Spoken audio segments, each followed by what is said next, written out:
Eu sou o professor Paulo Henrique, vou estar trabalhando aqui com vocês o curso de NR10. Gostaria inicialmente de agradecê-los por escolher a EAD Tecnologia para fazer parte da formação de vocês, ok? Inicialmente vou falar um pouco sobre mim, fazer uma breve apresentação sobre o meu currículo. Eu sou técnico em eletrotécnica, já atuo no segmento da educação há cerca de 11 anos. Tenho algumas coordenações em algumas escolas técnicas tradicionais aqui do Rio de Janeiro e tenho uma especialização, uma pós-graduação em sistemas elétricos de potência, ok? O curso de NR10 a gente sempre tem que, logo de início, destacar a importância, tá ok? Porque, na verdade, todas as pessoas que trabalham de forma direta ou indireta com a eletricidade precisam entender essa dinâmica, entender os protocolos de segurança, para que não corram riscos, né? Tanto como um acidente próprio ou um acidente com terceiros, tá ok? No nosso primeiro módulo, nós iremos falar sobre as principais consequências dos acidentes elétricos. Nós estaremos fazendo uma apresentação, né? Estaremos aí debatendo o que, na verdade, pode ocasionar um acidente elétrico. Bom, o choque elétrico, né? Nós vamos dar aqui a definição, né, como um conjunto de perturbações de natureza e efeitos diversos que se manifestam no organismo humano ou animal quando este é percorrido por uma corrente elétrica.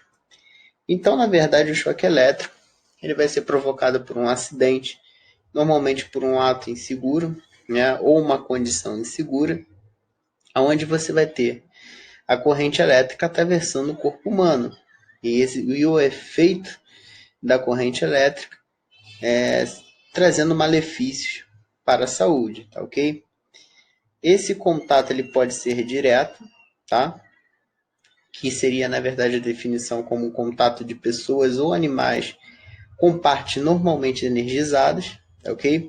Ou pode ocorrer através de um contato indireto, que é o contato de pessoas ou animais com partes metálicas das estruturas, mas que não pertencem ao circuito elétrico e se encontram energizadas acidentalmente, né? Então, às vezes, um cabo, um fio desencapado, né, mal isolado, que possa vir encostar numa carcaça de um equipamento e energizá-la, né? E aí, quando um usuário, uma pessoa simplesmente entra em contato físico com essa estrutura, acaba sofrendo choque elétrico, tá ok? Bom, vamos fazer aqui uma observação que, segundo a NBR 5410, tá ok? Todas as estruturas metálicas utilizadas em uma instalação elétrica que não tenha como finalidade conduzir a energia elétrica tem que obrigatoriamente estar aterrada. Nós falaremos aqui mais ainda sobre o aterramento mais à frente, né? Mas digamos que nesse primeiro momento, quando a gente tem uma estrutura que acidentalmente pode acabar se tornando energizada, provocando, né, tendo o risco de provocar um contato indireto que leva a um choque elétrico, ela obrigatoriamente tem que estar aterrada, tá ok? Bom, e aí o que pode acontecer? Nós poderemos ter, proveniente de um acidente elétrico, as queimaduras, tá ok? Nós podemos ver aqui no nosso material que a gente tem a demonstração da queimadura, o efeito da queimadura de primeiro, segundo e terceiro grau. Logicamente que eu tentei não pôr imagens muito chocantes, tá ok? Mas acidentes elétricos, se vocês forem fazer algum tipo de busca na internet, as figuras realmente são horríveis, né?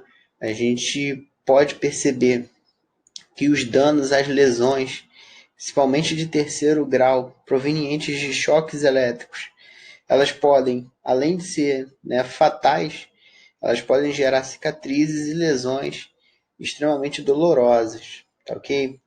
Então a gente tem as definições para queimadura de primeiro grau. A gente vai dizer que é aquela que atinge a camada mais superficial da pele, né, no caso a epiderme, e se traduz como uma lesão vermelha, quente e dolorosa, né? A queimadura solar é um exemplo. Então, a queimadura de primeiro grau é a mais leve, né, que tem um dano. Bom, com relação a de segundo grau, é superficial, gera bolhas e muita dor, tá ok? Então, ela já é, na verdade, um pouco mais intensa, né? Ela vai gerar uma lesão mais intensa do que a de primeiro grau. E a de terceiro, né, ela é considerada indolor. Isso é uma característica interessante, né? Porque você pode pensar de terceiro grau, então ela na verdade ela tem que ser a mais dolorosa de todas, mas não. Como as células são afetadas, elas são danificadas, acaba que o efeito é um efeito indolor, tá ok? Devido à destruição das células, acomete todas as camadas da pele, podendo chegar até os ossos e gerar sérias deformidades, tá ok? Então, se vocês quiserem pausar o vídeo para poderem rever essas definições, olhar a figura ilustrativa com relação às queimaduras, fiquem à vontade, tá ok? Bom, o incêndio. Nos noticiários, a gente consegue observar que muitos incêndios de grandes proporções às vezes se iniciam através da rede elétrica, tá ok? Um curto-circuito originado por condutores que já estão com o tempo de vida útil deles extrapolados, instalações elétricas mal feitas, emendas sem qualidade, né? Os chamados subdimensionamentos, tanto dos condutores como dos dispositivos de proteção, que deveriam atuar em determinado momento e não atuam, né? Não desarmam o circuito para evitar danos maiores, tá ok? E aí a gente chega ao ponto que gera os incêndios, né? Então, o incêndio ele está às vezes estritamente ligado mais à parte elétrica do que qualquer outro tipo de descuido dentro de uma edificação, tá ok? Então a gente está pondo aí como conteúdo que é uma ocorrência de fogo não controlado, que pode ser extremamente perigosa para os seres vivos e as estruturas. A exposição a um incêndio pode produzir morte, geralmente pela inalação dos gases ou pelo desmaio causado por eles, ou posteriormente pelas queimaduras graves. A maioria dos incêndios em instalações elétricas é devida a emendas mal feitas, né? Sobre os efeitos da eletricidade no corpo humano, a gente vai listar aqui agora algumas consequências, ok? Consequências essas que podem ser simplesmente mortais.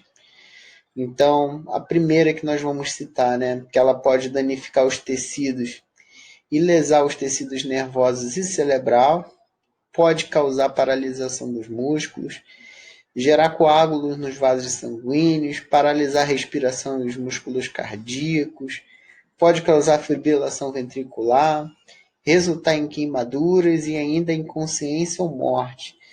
Então a gente vê aqui uma quantidade enorme, né, de problemas de saúde ocasionados pelo efeito da eletricidade circulando pelo corpo humano. Então o choque elétrico é algo muito sério, é algo que tem que ser evitado, né, de todas as maneiras. Bom, para ilustrar um pouco mais aqui o nosso conteúdo, né, uma tabela que relaciona a corrente elétrica com a sensação que ela provoca no corpo humano, né? Então a gente pode perceber que a corrente de 1 mA, que é uma corrente baixíssima, né? Ela está ali no limiar da sensação, tá certo? A partir de 8 miliamperes a gente já começa a ter a sensação desagradável, 10 miliamperes gera a sensação de pânico, 20 miliamperes pode gerar uma paralisia muscular. Só por observação, 20 miliamperes é uma corrente de consumo de um LED, né? Uma corrente bem baixa. E olha o prejuízo que ela pode trazer para a dinâmica de funcionamento do corpo através de uma paralisia muscular, né? 40 miliamperes a gente tem perturbações na respiração, 70 dificuldade extrema em respirar, 90 fibrilação ventricular e 100 miliamperes a gente tem a morte. Bom, os trajetos tá ok? Que a corrente elétrica pode ter. O que ocorre? Dependendo de onde a corrente elétrica passar, o efeito pode ser pior ou menor. O que vai, na verdade, determinar o grau de intensidade disso é o trajeto que ela vai fazer, se ela vai passar ou não pelos órgãos vitais. E quando a gente fala sobre órgãos vitais, a gente foca principalmente no coração, né, e cérebro. Seriam ali os dois que a gente usa como referência. Então, se a gente for acompanhar o desenho que está aqui, né, ilustrando, a gente tem alguns caminhos, né, como o choque passando pela cabeça e indo até os pés, pela mão e saindo por um dos pés. Então são alguns trajetos aí, como o trajeto A, B, C, D e E, tá certo? Então vamos só observar algumas situações. Ó. Na figura temos o caminho que a corrente elétrica faz no acidentado pelo choque e quantos em porcentagem a corrente elétrica circula pelo coração. Então, por exemplo, no item A gente vai ter 9,7 da corrente circulando da cabeça para o pé direito, passando ali pelo coração, atravessando o coração, né? Da mão direita ao pé esquerdo, 7,9% dessa corrente vai atingir o coração. Da mão direita para a mão esquerda, a gente vai ter ali algo em torno de 1,8% da corrente em cima do coração. Da cabeça para a mão esquerda, 1,8%. E no E, né, que é o choque entre as pernas, você não tem nenhuma passagem de corrente pelo coração. Então, se a gente for analisar aqui, o choque A, né, do item A, seria o choque mais perigoso com relação ao coração, onde a gente teria maior concentração de corrente elétrica passando por ele. O tipo da corrente elétrica, né? Então, vamos startar esse tópico agora. O corpo humano ou animal é mais sensível à corrente alternada do que à corrente contínua, apesar de produzirem, em geral, os mesmos efeitos no organismo, tá? A corrente alternada dá a sensação de formigamento e a corrente contínua a sensação de calor. Então, só para quem não sabe, né, para quem não tem ainda muito conhecimento dentro da área técnica, a corrente alternada é uma modalidade de corrente que a gente encontra nas instalações elétricas. Tá? O que chega, na verdade, nas tomadas é a modalidade de corrente alternada. Tá, ok? E internamente, né, dentro dos equipamentos, principalmente os equipamentos eletrônicos, eles trabalham com a corrente contínua. A gente pode citar ainda como fontes de corrente contínua pilhas e baterias. Com relação à frequência da corrente. As correntes de alta frequência, acima de 100 mil Hz, cujos efeitos limitam ao aquecimento, são amplamente utilizados na medicina como fonte de febre artificial. Nessas condições, pode-se circular até 1 ampere sobre o corpo humano sem causar perigo. Então, isso significa que, dependendo do valor da frequência do sinal, a gente pode sim ter correntes mais altas circulando pelo corpo, sem que sugerem algum tipo de lesão, né, dentro do organismo humano, né? Para quem não sabe, a frequência ela é ciclo, então na verdade você vai ter a corrente não trabalhando sempre na intensidade máxima dela, ela vai estar oscilando, e isso é o que vai dar a característica que irá fazer com que o corpo suporte, né, esse pico de 1 ampere de corrente. A resistência do circuito, né, o que significa isso? O nosso corpo ele tem uma oposição natural à passagem da corrente elétrica. Só que, dependendo dos pontos em que a corrente elétrica quer atravessar o nosso corpo, essa oposição ela vai variar. Então, se a gente for olhar, por exemplo, aqui a nossa figura, entre as orelhas, a gente pode ver que existe uma resistência de 100 ohms, né? Só que da mão ao pé, a gente já tem uma resistência maior, porque a gente tem uma quantidade maior, um caminho maior para a corrente circular. Então, a gente já tem uma oposição aí de 400 a 600, tá certo? A pele seca, né? Ela estando ali suor ou água ou qualquer outro tipo de elemento úmido, ela vai ter uma resistência entre 100 mil, né, a 600 mil ohms, né, ou 100 quiloohms e 600 quiloohms. É uma resistência relativamente alta, tá ok? Já a pele molhada, a gente vai ter ali uma resistência em torno de 1000. Então a gente repara que com a pele molhada a resistência do corpo diminui bastante. E aí a chance de ocorrer um choque elétrico, de uma corrente elétrica poder circular pelo corpo, aumenta. Bom, características físicas do acidentado, né?